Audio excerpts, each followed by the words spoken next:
Hi, my name is Turtel, and we're checking you out from Harper Square, which is a community in Chicago. Actually, it's Harper Court. I live in Harper Square, so I get a little confused between where I live and where I am.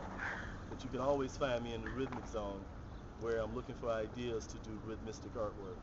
And the rhythmistic movement is a movement that I started in Hyde Park a long time ago, and so it's got growth potential. It's not undervalued, you know. We're talking about artwork that is future primitive. And when I say future primitive, it tends to deal with the combination of people's initial roots in culture and society before we had languages and all the divisions to separate us, and then cast into a future context now in terms of how it could look. A lot of times we'll see spirituality and things like this. Here, this is a statue that was created by Matthew Friedman, and the reason why I'm here is because in the mid-'80s, I worked with a woman, her name was Rebecca Younger, and she had the Younger Gallery. Where was the Younger Gallery The Younger located? Gallery was right here at 53rd and Blackstone in Hyde Park. It was right next door to a comic book shop called the Funny Papers, and also next to the Hyde Park Art Center. That would have been ground zero for the rhythmistic art movement eruption that took place in the 80s and is still reverberating.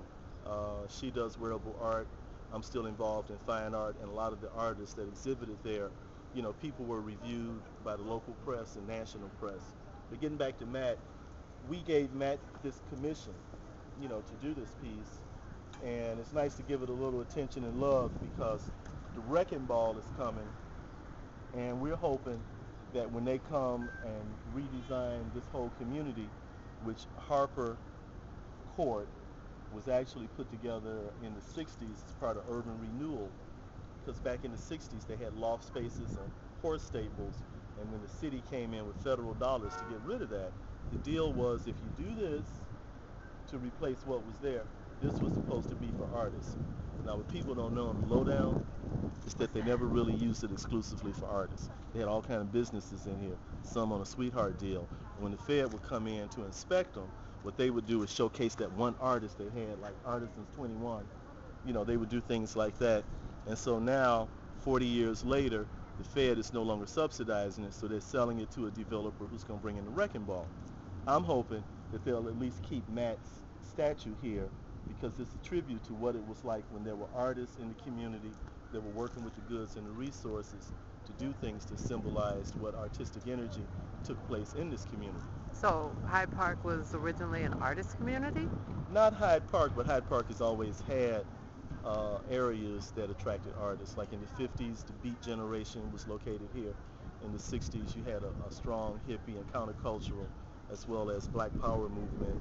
You always had intellectuals like Stud Turkles and political action kind of people that were here. Didn't Studs David, Turkle populate Valoris's right over well, there? yeah, it's a restaurant around the corner where a lot of aggressive thinkers would come and cooperate. The first African-American mayor of the city of Chicago was here. His name was Harold Washington, and his campaign and his success actually was the inspiring template for Barack Obama when he first moved to Chicago. So it's a lot of history that's come out of there. Muhammad Ali was here during his heyday. The first African-American or first person of black descent that played for the White Sox used to live here. That was Minnie Minoso. And believe it or not, one of the first major black street gangs, the Egyptian Cobras, were based here too in the 50s. Well, so it's a lot it of was stuff a here. creative area, I take It's a it. lot of stuff that started here.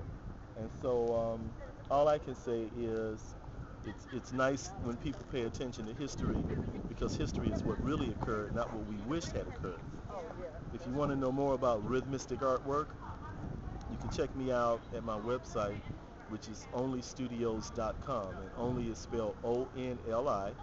So you run it together, onlystudios.com, and you know you can check it out. There's always updates being made at that site. So Thanks, here's Mr. talking Only. to you. We'll see Thank you in the Rhythmic Zone. In the rhythmic zone. That'll be me.